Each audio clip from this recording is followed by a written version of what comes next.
There's nothing like your first Mac. Here's what people online are sharing. @Dr. Rain says, everything is just so smooth and fast, I still can't get over it.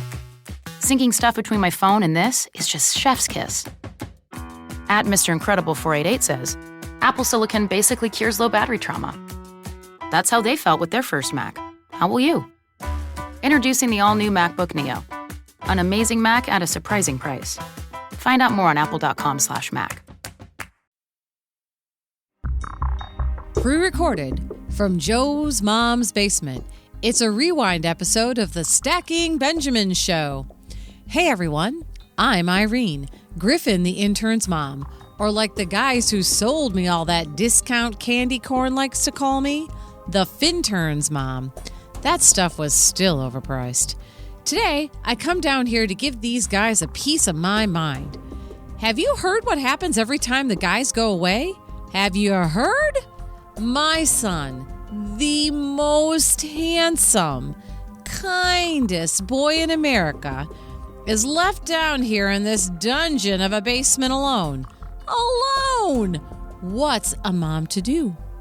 Well, I worry about him. That's what I do. OG has gotta stop calling him expense ratio. That's hazing right there. And Joe, he's no better. If that man calls the Fintern a back-end fee one more time, I'm on to you, Joe. Right here. See these eyes? You'll see my foot in your butt if you don't stop it right now. Anyway, I was going to leave a few minutes ago, but after picking up the trash in here, doesn't anyone pick up trash? Come on. I saw a little glint of something. I reached for it. Yeah, I don't know why either. And it turns out it was an album of old episode 541. 541? I thought that was gone forever. Well, after listening, I have to say, this collector's item is really inspirational radio. If you're feeling like me, you need some inspiration for this Monday. And this might be the perfect episode for both of us.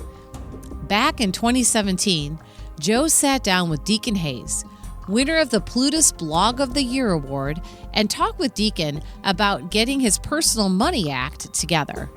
Deacon racked up $52,000 in debt and somehow built a plan to pay it all off. But you know what? I'll let him tell the story. I'll say this, though. From me to mothers everywhere, this interview is the big financial kick in the pants some of you need, kids. Plus, the guys will cover a story about a big investor who sold 9 figures worth of stock. But I won't give away too much. Just remember, this episode is from 2017, so disregard any investment advice or giveaways.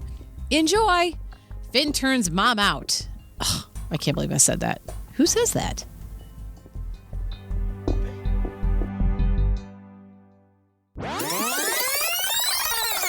Hey, this is Joe Crane, host of Veteran on the Move podcast, and when I'm not helping veterans transition to entrepreneurship, I'm stacking Benjamins.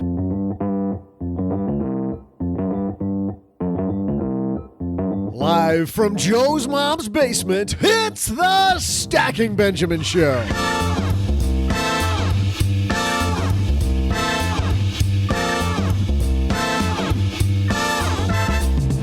I'm Joe's mom's neighbor, Doug, and it's another Monday here in the basement.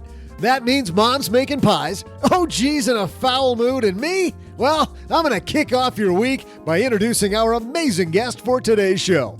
Would you like to retire early? Here to talk about his money struggles and how he's turned around his financial life so he can retire early, we welcome the winner of this year's Plutus Award for Best Personal Finance Blog, The Well-Kept Wallet, and author of the new book, You Can Retire Early, Deacon Hayes. Also, we'll share headlines about a CEO selling over $1 billion of stock and shoppers not waiting for Black Friday to blow their paychecks. We'll throw out the Haven Lifeline to a Jane who wonders if she's underutilizing her accountant, answer a letter about interest rates from Stephen, and still top it all off with my incredible trivia. And now, 2 guys who celebrate Monday like you and I, one Barry Manilow song at a time, Joe and O-G.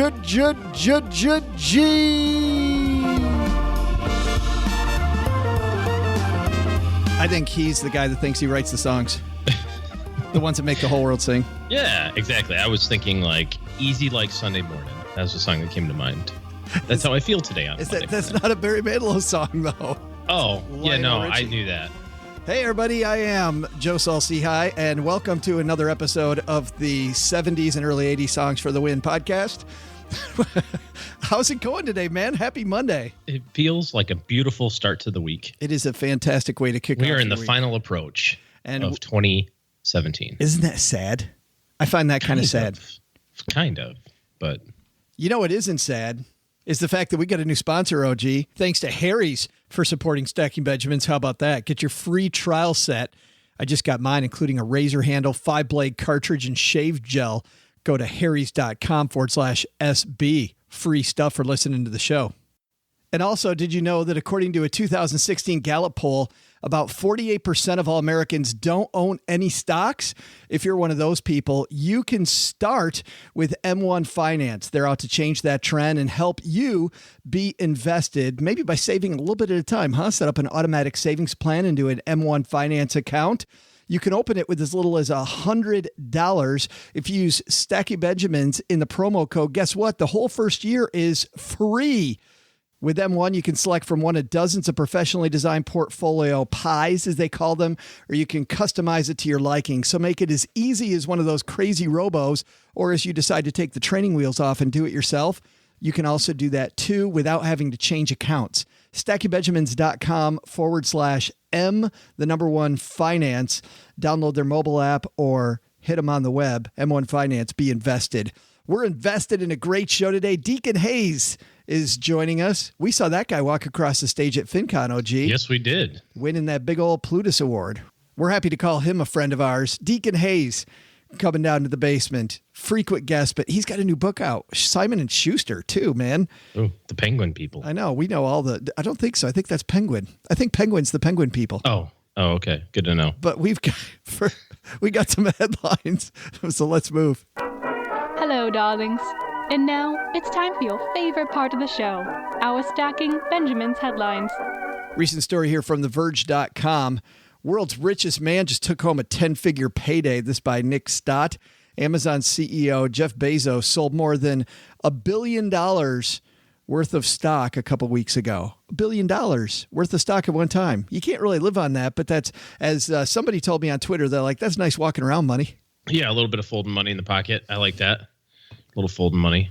Do you think he goes to the bank and says, "I'll take see how would I like that? Let me do a couple hundreds, a lot of nickels. I'm gonna need a lot of those $5 bills for the nickel slots." I thought you meant... No, not real nickels. Come on.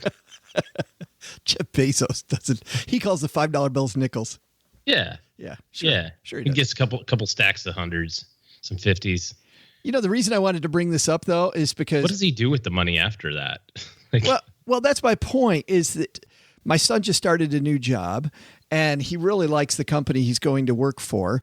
And I told him about using the employee stock purchase plan. I said, but don't load up on the stock.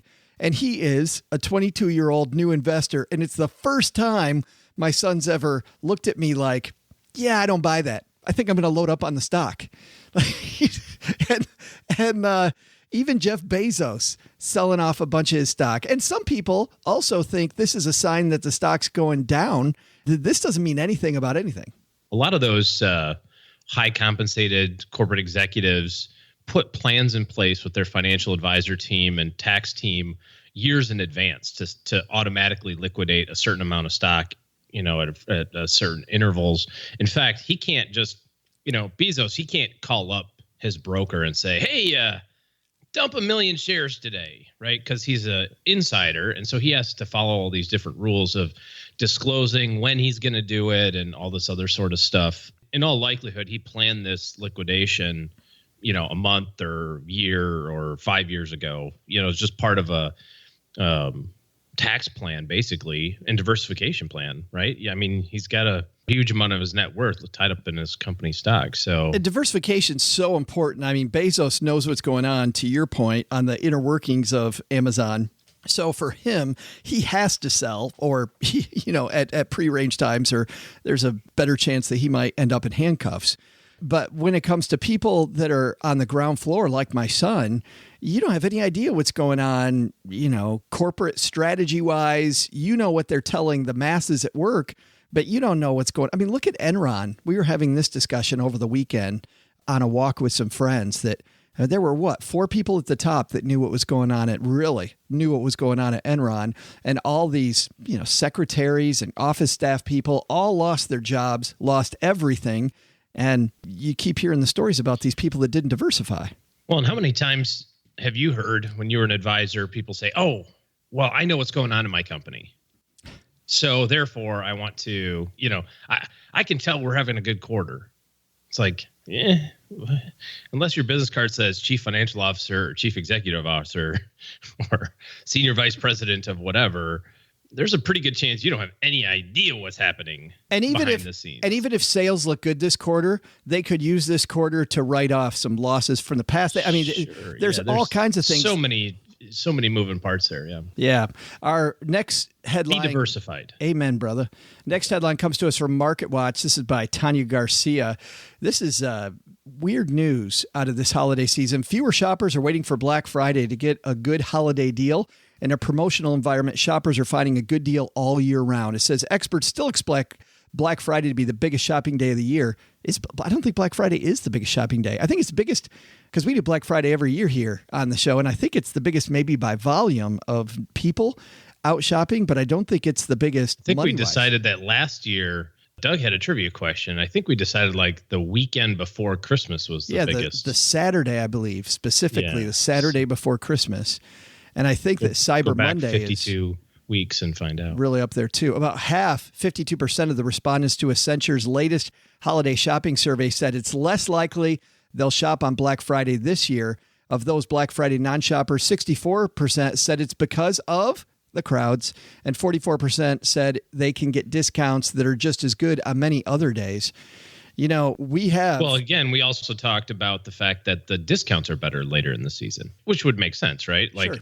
As the retailers are getting closer to the end of the year. I can't wait because next week we always have our Thanksgiving week of Black Friday shows. I love Thanksgiving. Brent Sheldon on Monday talking about hot deals in the stores, Black Friday. Bridget Carey talking about hot tech. And they both always say that if you're going to go early, right? Go early on that Black Friday. But a lot of people, I think this is an indicator that online shopping is really rearing its teeth more and more, It's gonna take off, you think? Well, yeah, this fad might someday. I don't know about this online shopping thing. It might work. All the kids seem to be doing it. The Amazon fella, he might be onto something. The pet rock, that went away too. I'm sure this internet shopping, not all it's cracked up to be. Bezos is selling all the stock, so maybe it's not going to be good. Right. He sees the downturn coming. Yep. Everybody's going back to brick and mortar. But I think if you're doing your holiday shopping this year, if I'm a retailer, and we saw bad news out of Nordstrom, bad news out of Macy's recently as the mall just continues to suffer, I think that may be increasingly where the deals are. I am such an anti-mall shopper. You could tell me that I could pick anything out of there for free, and I still probably wouldn't go. Yeah. Like, I just have no desire to be a part of that. Do you like that? No. Do you like the hustle and bustle, so to speak? I don't mind a couple shopping trips to the mall before the holidays, and I kind of get into the, the spirit you get a a peppermint mocha latte. Yeah. I get into a little bit. Your scarf. You put your scarf on with no coat. This is what I hate. Scarf with no coat. You like how I tried to let it go, and you just tried to get by that one. But I hate the people walking at 2 miles an hour, 5 people wide. Oh yeah, right? Yeah. And just it's like a NASCAR race. Like, but it's NASCAR with the pace car out front. Somebody's it's horrible. Pace carring. Yeah. I'm like, do you have all day to spend? Who wants to spend all day walking 2 miles an hour through the mall? Look at all the stuff I could buy. Oh, why? Very Christmassy here. Ooh, helicopters in the center. Remote control cars. It's like helicopters in the mall. What are we talking about? Oh, those little doohickey things. Now I know the little drone deals. Yeah, that break on the day after Christmas. Right. As long as they make it through Christmas, everybody's happy. Kid gets it and then it's gone. I also like this poll, OG, on the on this piece. Reasons shoppers say they won't be shopping on Black Friday. Of course, we talked about the crowd shopping in store where there are crowds of people competing to get their best bargains first. Don't like that. I can get equally as good discounts on other days, 44%. They should be about spending time with the family, 32%. I know your deal. I was going to say football. Your deal is not that at all. Your deal is sending the whole family to the mall so you don't have to spend time with anybody. You're like, hey, family. Oh, wow. Look at all the discounts in the paper. I had myself in the attic. You've got... Watch old reel-to-reel Christmas videos from 19. This is what happens at OG's house. He's got the Black Friday flyers along the sidewalk leading up to the minivan with like the door open, and he's got his family going, oh, look at look, there's another one. Oh, look. Next thing you know, they're in the van. The keys are already in the van. They're gone. He locks the front door, brings out his favorite foamy beverage, and spends a day alone. All day Friday. Yeah. How about that? That's heaven. But I think the lesson here is number one, you might be able to score better deals on other days, so don't just limit yourself to Black Friday. And then the second lesson is diversify when it comes to that company stock. Or just hang out with Jeff Bezos because he's buying the next round of drinks.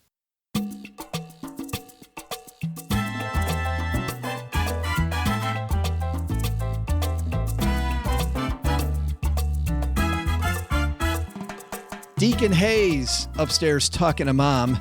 He's the host of the Well Kept Wallet podcast, better yet, proprietor of this thing called the Well Kept Wallet blog, which this year won Blog of the Year honors in Dallas at the Plutus Awards. Yay. He is, of course, a frequent guest here on the Stacking Benjamin Show, but you might not know his cool story about struggling with money and how he pulled himself out of trouble. He's written a new book called You Can Retire Early, available at bookstores everywhere. Please say hello to Mr. Well Kept Wallet himself, Deacon Hayes.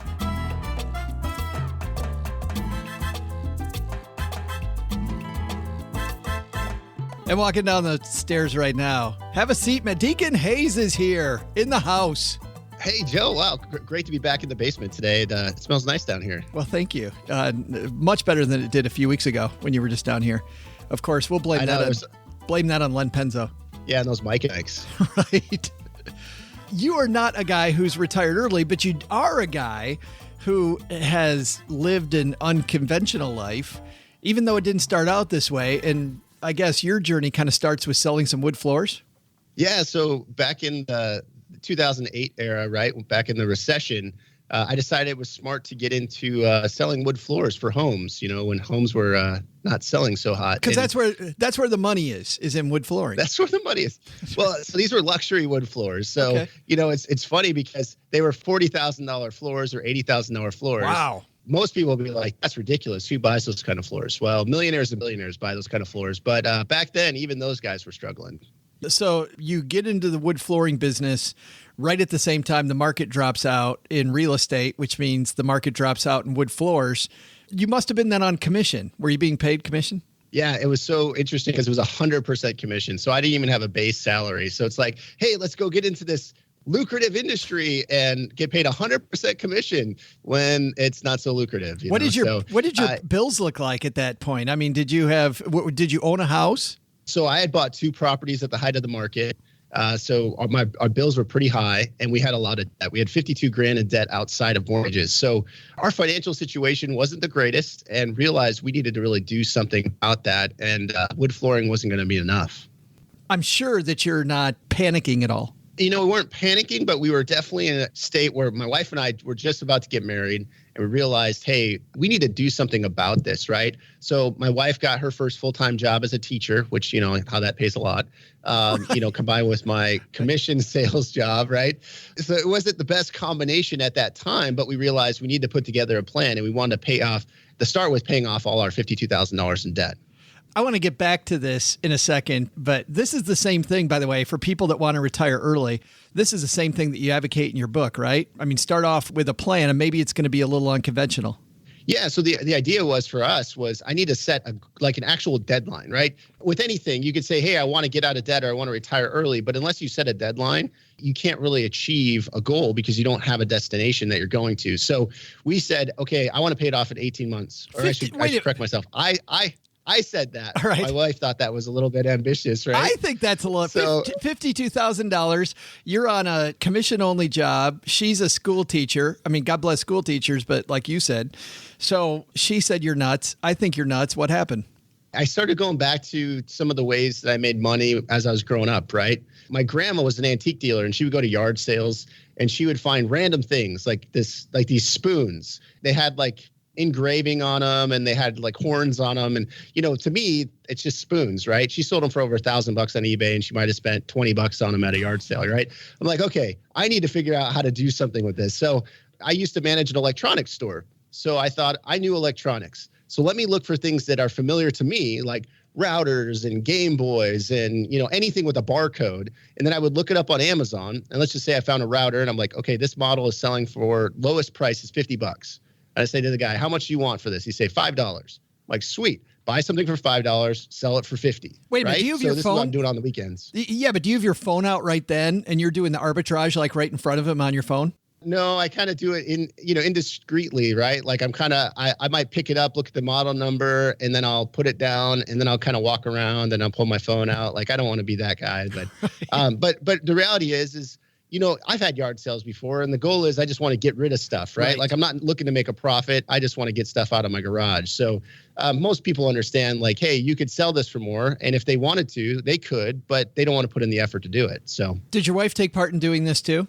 She did a little bit, not in the going to garage sales, but she started getting excited, and she had clothes in the closet, like some designer stuff or like a Coach purse that she got. And she's like, I don't need it anymore. And so that stuff sold pretty decent on eBay and definitely helped give us some extra money to pay off some credit cards and then our student loans. And, we had a car loan as well. So, it was a team effort to kind of get rid of this debt. The cool thing is we actually were able to pay it off in 18 months with doing that. And I got a job delivering pizzas at night. So here I am. This is interesting because in college, I glorify being a pizza delivery driver, right? I'm like, I get to listen to music, I get to drive and meet funny people, and all that kind of stuff. And so I go to work at this place, and I'm a professional with a college degree. And I'm cleaning grease traps, and I'm like peeling potatoes, and I'm like, I feel like I'm totally going backwards. This is not as glorifying as I thought it was. Yeah, I delivered pizzas, but there was a lot of hard work involved. So that combined with this real estate or the garage sale arbitrage, we were able to pay off all of our debt in 18 months. You also, I understand too, though, you also did some things with your cars. Talk about that.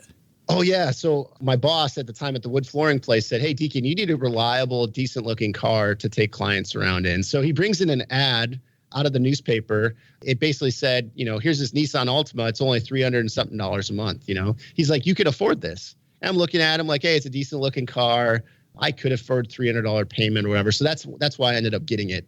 What then I realized, though, was the insurance costs more to have a new car. The licensing, the registration costs more. The fact is that I have, a monthly payment of $370 a month or whatever it was. So all of that made me think, okay, if I got rid of this new car and got a used car, then I could get rid of that monthly payment, that increased insurance, that increased, registration cost, and have more money to put towards that. So my wife had a $5,000 car. It was like a VW Golf. We decided to sell that car because it was owned free and clear. And then we were able to buy 2 beater cars. So like a Honda Accord, and then I bought a Lexus ES300, but it was like really old. You couldn't even open it on the passenger side door. Like it didn't have an antenna. I mean, it wasn't, even though it was a Lexus, it wasn't the best Lexus. But the reality was we were able to get rid of this car payment and have 2 reliable cars for $5,000. And that got rid of about $18,000 of the debt, right? So we started to think differently through this process, right? Let's not think normal. Let's think like IBM said, let's think differently. Well, and that's what happens when you want to retire early. I mean, getting to your book, you have to think differently if you're going to go for this, FIRE movement. Yeah, and I think that this is huge. Even growing up, I was always interested in passive income, right? Like everybody's kind of interested in the concept of like work once and continue to get paid repeatedly for the rest of your life, right?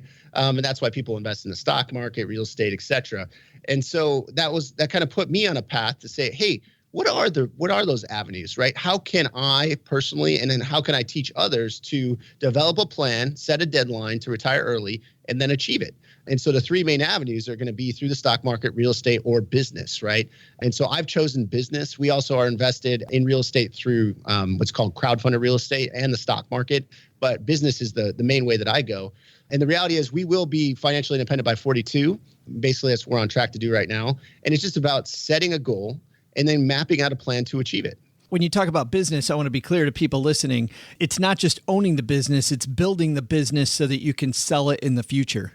Potentially. There's two routes, right? So it could be build it to sell or build it to remove yourself from the business and have somebody else run it for you, right? And so that's kind of the route that I've gone because I want to leave a legacy. And so for me, it's kind of like Mark Zuckerberg, it's like I'm sure Mark Wahlberg also owns a business. But, we almost quote Marky Mark here. Yeah, we almost quoted Marky Mark, in the Funky Bunch, but no. So Mark Zuckerberg, right? He was offered some ridiculous amount, $1 billion, whatever, to sell Facebook, and he turned it down. The guy, Evan from Snapchat, same thing. They understand, like, okay, I could sell it and take a big payday, but then what else am I going to do, right? Like, they're building a legacy. They build something that they're But the business still is positioned to sell. It still has systems, right? Because when you're going to sell a business, the big problem I have is that a lot of people, they build a business and they build it around them. They don't build it with systems. And you're saying either way, my business is built around systems because I want to be able to take myself out of it, which means potentially it would be sellable. Correct. Yeah. So the goal is, put it in a position where it could be sellable or where you're not necessary to run the day-to-day operations, right? And you see this a lot with people that do, let's say, laundromats or people that do vending machine businesses or online businesses, right? So there's all sorts of businesses that drop shipping that you could do to be able to create a system to where it's either sellable or that you could basically just have somebody else run it for you. So there's two steps to this, the way I see it. Once you start off with your goal, number one is reduce expenses. You did that with your car. Number two, find more income, which is your garage sale stuff that you did, the arbitrage, cost arbitrage, and the pizza delivery stuff. You talk about a couple, Josh and Stephanie, early in your book.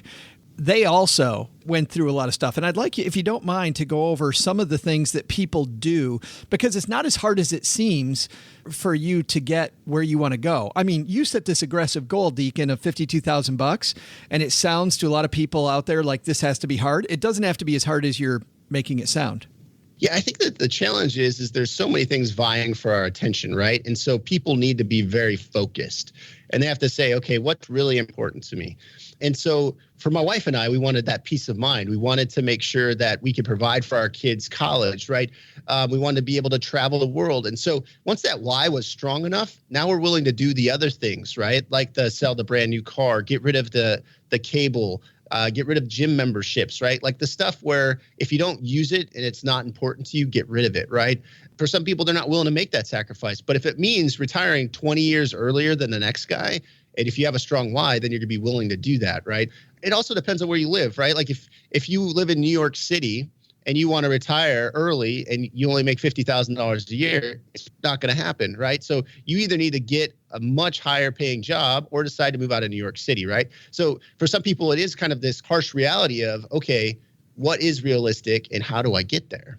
You tell people to start with a budget. What's different if you're budgeting on an early retirement than if you're budgeting on a normal conventional retirement? You want to have a plan, right? So making sure that every dollar is accounted for. And so when you make purchases, when you're at the store, instead of thinking about, hey, I want this, I don't know, chocolate bar right now or whatever it is, you think of like, hey, that has a long-term impact on my plan, right? It might sound ridiculous, but over a while, you're like, hey, every decision that I make is going to impact my future, right? And so it's like thinking with the resources that you have. And so I'm just trying to think, the chocolate bar is probably kind of a little bit maybe too far because chocolate bar is not fun. But the point is that but it might be like instead of buying the new clothes, shopping at secondhand stores for clothing. Right. Or instead of buying, those board games that you love so much, brand new online, you buy them at thrift stores. Bridge too far, man. Bridge too far. I don't want it that bad. Yeah, that's a good point though, Joe. You don't necessarily have to sacrifice lifestyle, right? Like you can still have the nice clothes, you can still have the board games, you can still have stuff that you want in life, but just figure out different ways, right? Whether it's you get them at yard sales, you get them at thrift stores, whatever. Well, what I like about that too is recognize there's a trade-off. If I want to spend $60 on a new board game, what you're saying is that does have an impact. I mean, that it's going to have an impact. Every dollar has a home. Yeah, no, for sure. It definitely has a home. And so the idea is that basically just making sure that you have every kind of category mapped out and see how it impacts your bottom line, right? So I go through a budget line by line and I say, okay, does this matter? And if so, is it as low as it possibly can be, right? So the idea is like I pay less for cell phones probably than the average person. I pay less for car insurance than the average person because I really pay attention to everything that we spend our money on. You talk about a couple budgeting apps in here that you like, Envelopes and Good Budget. What do you like about those? Yeah, so Envelopes, just the ability to basically kind of put things into a specific category and say, hey, these are ways that you can basically isolate money for clothes or entertainment or whatever and use kind of a digital system, right? Like we use the envelope system. Like we had actual cash envelopes. Oh, the real envelope, not envelopes like online. You had real envelopes. Yeah, we had real envelopes, but the envelope system kind of mimics that online, right? So that's what I really like about that. Another one that I actually really like right now is Personal Capital, just because it has the ability to do investing too, to see what our fees are and growth and all that stuff. But yeah, really utilizing technology to help you achieve, kind of your retirement goals. I want to ask you about that too, about investing. How does a person that is looking at a very aggressive retirement, do they use the same type of investments that somebody looking at conventional retirement looks at? So it really depends, right? Like, so I'm not a licensed financial professional anymore, but the idea is you got to have a certain growth rate, right? So if you want to retire early, you need to know what that is. And so, it's more than likely going to be a more aggressive portfolio, but you need to take on, risks that only you're comfortable with and potentially see a financial professional about that because the reality is... Are you backing away from this? Yeah, I'm basically just trying to shoo this one away. No, but I do talk about it in the book. Yeah. And for us personally, we're pretty much 100% in equities, right? So it really depends on your kind of risk tolerance and your time horizon. But the idea is you got to get a return that's going to be, reasonable and say 8 to 12%. But I think what you are saying is that 8 to 12%, if you're 35 and you're trying to get it starting at 41 or 42 like you are, versus somebody trying to get that between now and 60, you got to realize there's a heck of a lot more risk for you. Yeah, for sure. There's definitely risk involved, right? Like this is not a foolproof plan, but the reality is I'm a very calculated risk kind of guy, right? So you kind of say, okay, well, what's the S&P 500 done over, its lifespan? And what's it done over the last 10 years? What's it done over the last 20 years? What's the policy happening right now? Like, so, I mean, the reality is you want to know whatever route that you're going to go, whether it's business and, stock market or real estate, you want to be very knowledgeable about that industry and pay attention to it, right? Because people that retire early are the people that really focus on what are the key metrics to getting there and making sure that you're making wise decisions with your finances. You said there's three earlier on in our discussion. You said there's three different ways that really kick inflation's butt. Business route, like you said, the stock market, real estate, those are the big three that reliably do it. Should they choose one if you're going to be aggressive and go for it, or should you diversify among all three? So I'm a big fan of diversification. So for me, I mean, we're definitely involved in all three, but we're weighted heavy on business, right? So gotcha. I think that the reality is invest in what you know. One of the things is I'm very much an advocate of paying down your house early, right? So for us, that's going to free up, let's say, $2,000 in cash flow a month, right? So if we were to do the math on like the stock market, like how much money in stocks would I need to get $2,000 a month in cash flow, right? It would probably be, I don't know, $600,000 to $800,000 depending on the return. So the reality is paying down the house, now I've got a piece of real estate and I don't have to pay $2,000 a month to a mortgage lender, right? Plus we have money in the stock market that's appreciating and paying dividends. Plus we have the business, right? So yeah, I'm definitely a big fan of diversification. The book is You Can Retire Early, Everything You Need to Achieve Financial Independence When You Want It. Deacon Hayes, how cool is it to see your name on the front cover of a book? It's really cool. You know, it was funny when my publisher didn't tell me when it was actually going to launch, right? They just said it's going to be this fall. So I go to Amazon and I'm just searching, like wondering, Deacon Hayes. And oh my gosh, there it is, right? Like I did not really expect to see it there, but I was thinking, well, eventually that it's just going to show up, right? And so it was really cool. It's even cooler to be on the Stacking Benjamins show. Oh yeah, about this with you. But there you go, butter me up. Yeah, but yeah, it's very cool, and I really, my goal is to add value, right? My goal is to show people another way, right? That you don't have to work a 9 to 5 your entire life, get 2 weeks of paid vacation, and then retire at 67. Like, you can retire early. And the book's available everywhere? Yeah. So this is the cool part. Like, it's actually going to be in Barnes and Noble. So if you actually still have those in your area, it will be on the shelves, which is really cool. You're going to Barnes and Noble at every town you go into now, aren't you? You're going to say, hey, let's go to Barnes and Noble. I want to look at something. You're going to slowly take them back there, whoever you're with, not tell them that, your book's there, and then go, isn't that weird? Look at this. Joe, you know me too well. Yes, that's exactly what I'm going to do. But, that is cool, right? Like, just to say, hey, gosh, I could be right next there to Robert Kiyosaki or Dave Susie Ramsey Orman. Or Jeff Rose, or the sky's the limit. So it's going to be at Barnes and Nobles, Amazon, all that. And we're actually doing a promotion right now. So if people order the book when it's launched, that will give them my course for free, debt free in 18 months, which kind of maps out, hey, set a deadline for a goal. We set out 18 months and then map out a plan to achieve it. So we give that away for free. It's a $97 course just for ordering the book at wellkeptwallet.com/retire. Awesome. wellkeptwallet.com/retire. We'll have a link to that, by the way, in our show notes at stackingbenjamins.com if you're walking the dog or on your morning run, on your way to work, whatever it might be. Deacon Hayes, man, thanks for hanging out. Yeah, thanks for having me, Joe. Hey there, money fans. I'm Joe's mom's neighbor, Doug, and everyone knows that late night shows like Jimmy Kimmel Live owe their success to Stacking Benjamins and this here trivia segment. My influence cannot be overstated. Here's a question. On what date did the Jimmy Kimmel Late Night Show first air? I'll be back with the answer in just a moment.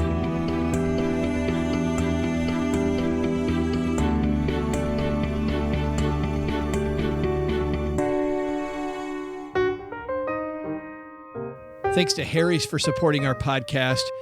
Two ordinary guys started Harry's. I love these origin stories. Jeff and Andy got so fed up with having to refinance their house every time they wanted to buy razor blades that they started Harry's to fix shaving.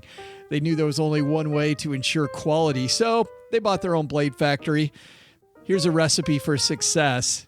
Take less profit and sell directly to you over the internet using people like Stacking Benjamins to get the word out. Harry's offers their blades at half the price. That's roughly $2 a blade compared to the $4 or more that you'll pay at the drugstore. When I got my Harry's, I fell in love immediately, partly because I'm a sucker for cool packaging. You open it up and it comes in this packet with these fantastic, hilarious slogans and helpful shaving tips with like humming instructions optional added to those instructions. And I like the way the razor fit in my hand. I also like the smell of aloe on the shaving cream. That's all included, by the way, in their trial set. Harry's is so confident you're going to love their blades that they're going to give you the same trial set that I got for free. Just cover $3 for shipping. We tell you to stop messing around with your financial plan, stop messing around with your whiskers, and get started shaving with Harry's today by claiming your free trial offer. It's a $13 value for free. So to get your free trial set, including the weighted ergonomic razor handle, 5 precision engineered blades with a lubricating strip and trimmer blade, rich lathering shave gel, I'm telling you this stuff smells great, and a travel blade cover. I don't think I've ever had a travel blade cover. I think this is the first one OG I've ever had. Head to harrys.com/SB right now. That's harrys.com/SB for yours. I've talked about this stat before, but this is scary. According to a 2016 Gallup poll, 48% of all Americans don't own any stock. And I realize it can be daunting when it's time to start something new, but here's a great thing. Getting invested is more to do with taking baby steps than leaping headfirst into Wall Street. Here's Brian Barnes, founder of M1 Finance, on just how easy it is to be invested. So you just either log on to the website or use the mobile application. We're native on Android and iOS, and it takes about 3 minutes, and your first $1,000 that you deposit is managed for free. I'd love to say the free $1,000 is a special deal I made for you, but Brian and M1 Finance are that good to everybody. With M1, you can select from one of dozens of professionally designed portfolio pies, or you can customize it, as Mom says, to your heart's content. Head to stackingbenjamins.com/M1 Finance for more. That's stackingbenjamins.com, finance.com. Just fire up their mobile app, M1 Finance. Be invested.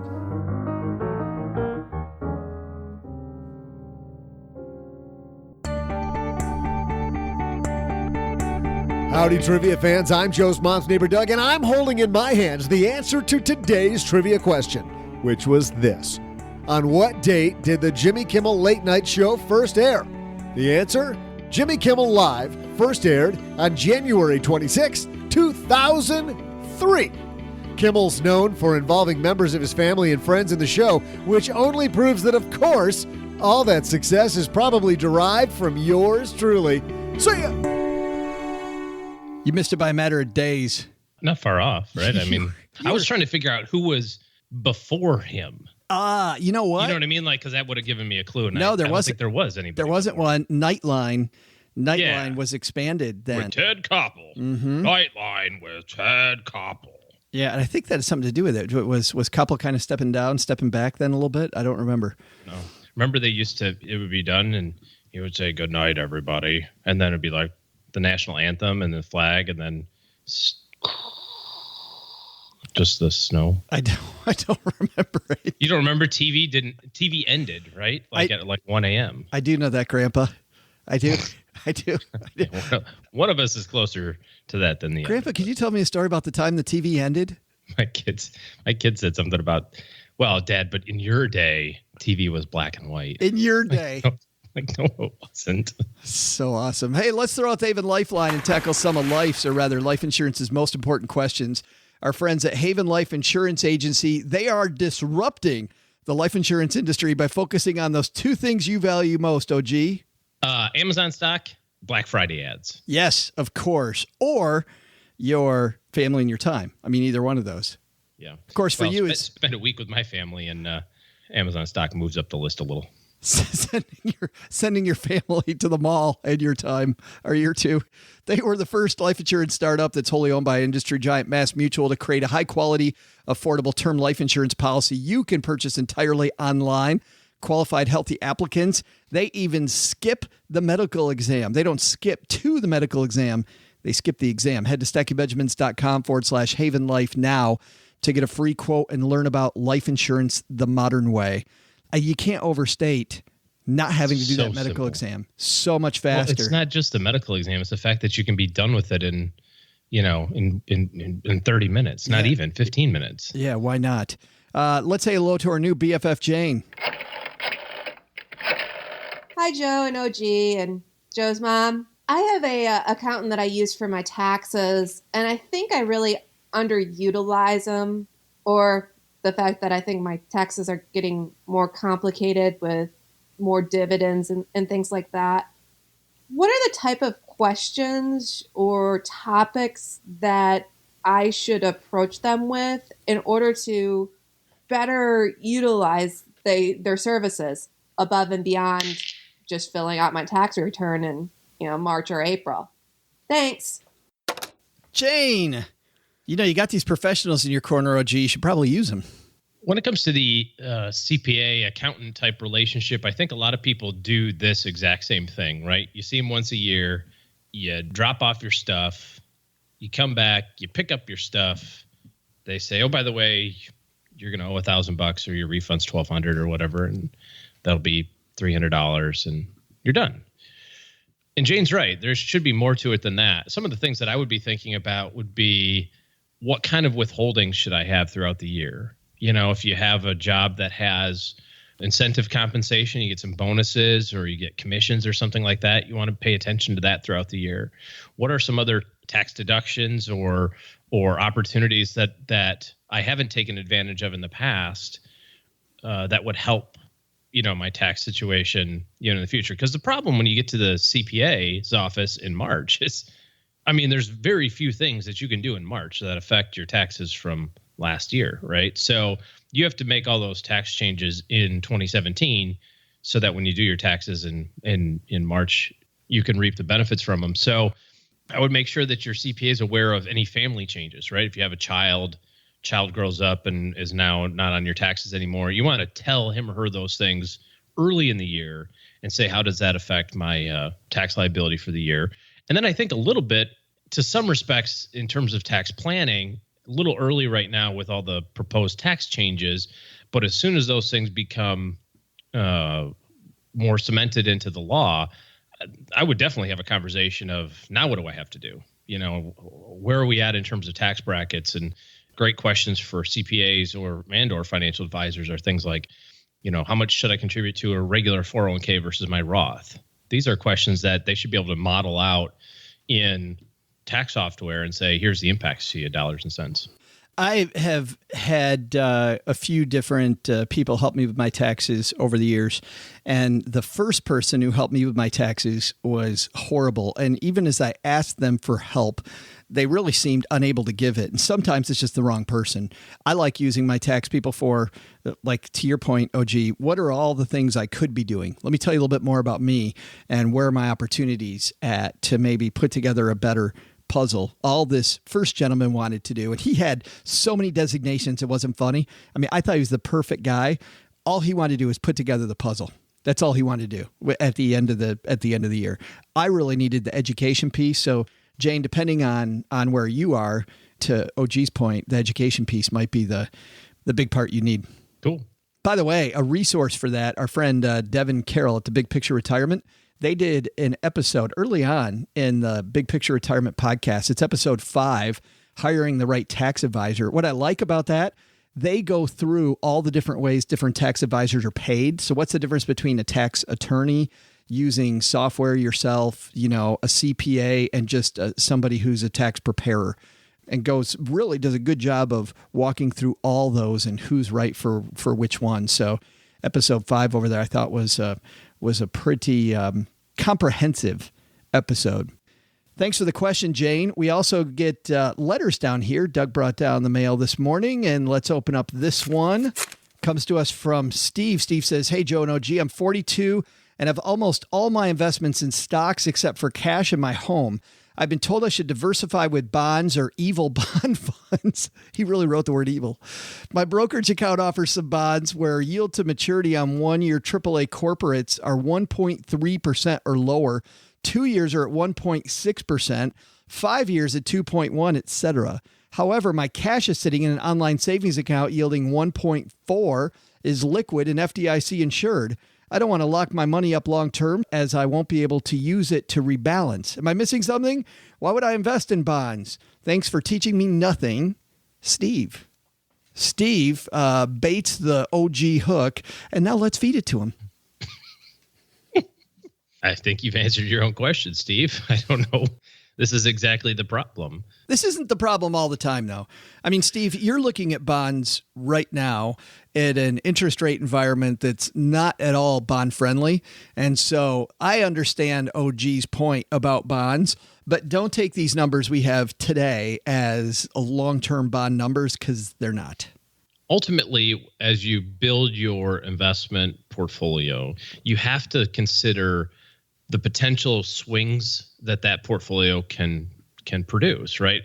If you're all stock all the time, you're going to have wild swings in your portfolio. And by wild, we saw that 10 years ago. It's hard to believe it's been 10 years already, but we started seeing that about 10 years ago, this time when the stock market started violently going down almost 50 some odd 3% or something from the high water mark in 2007 till early 2009. So if you look at your investment account and you have $500,000 and you think, okay, if that hits 250,000, I will freak out and change everything, right?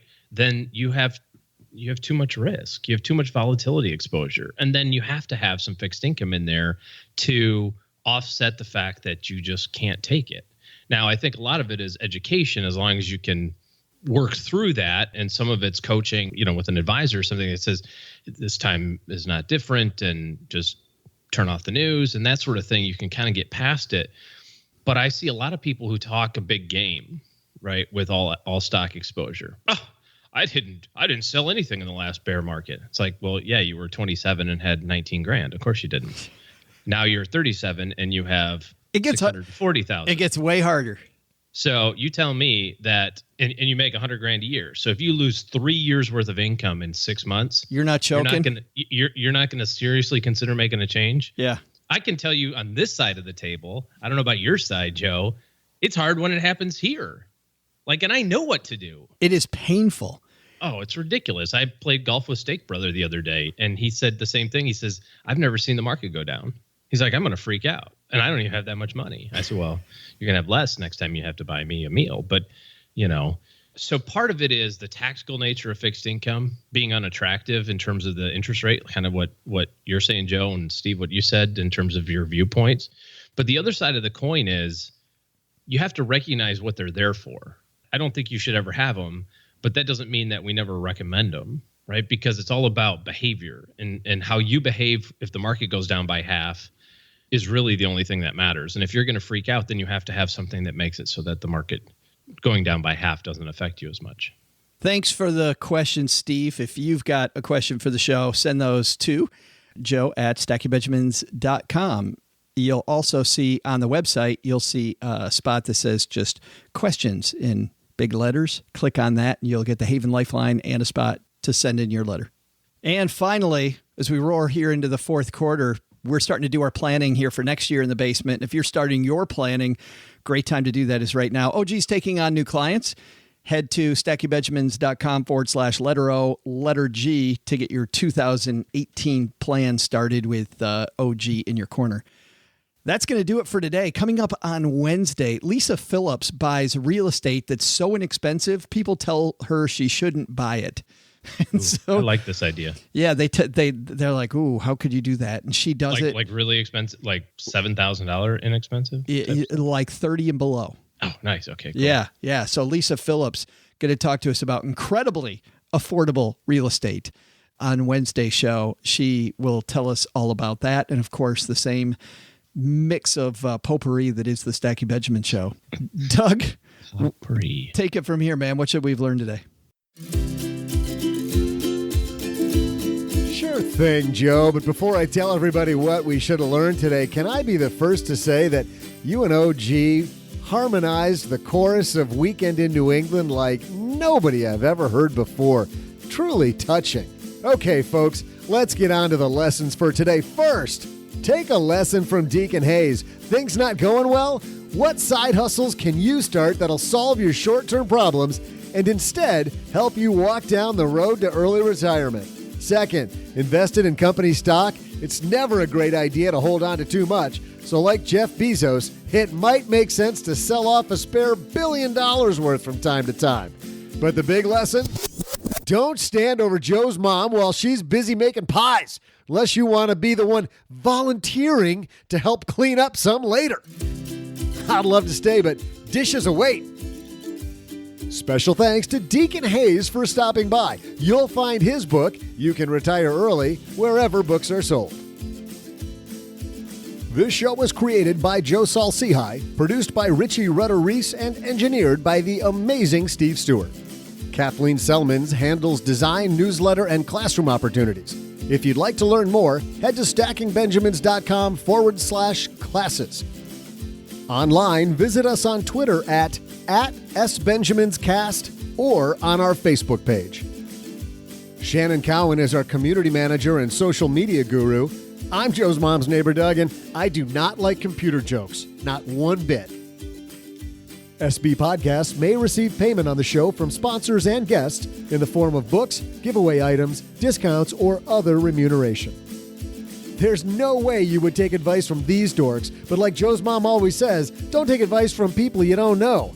This show is for entertainment purposes only, and before making any financial moves, consult with a real financial advisor. Little known fact, I'm really Joe's mom's neighbor Doug, and not just Joe changing his voice.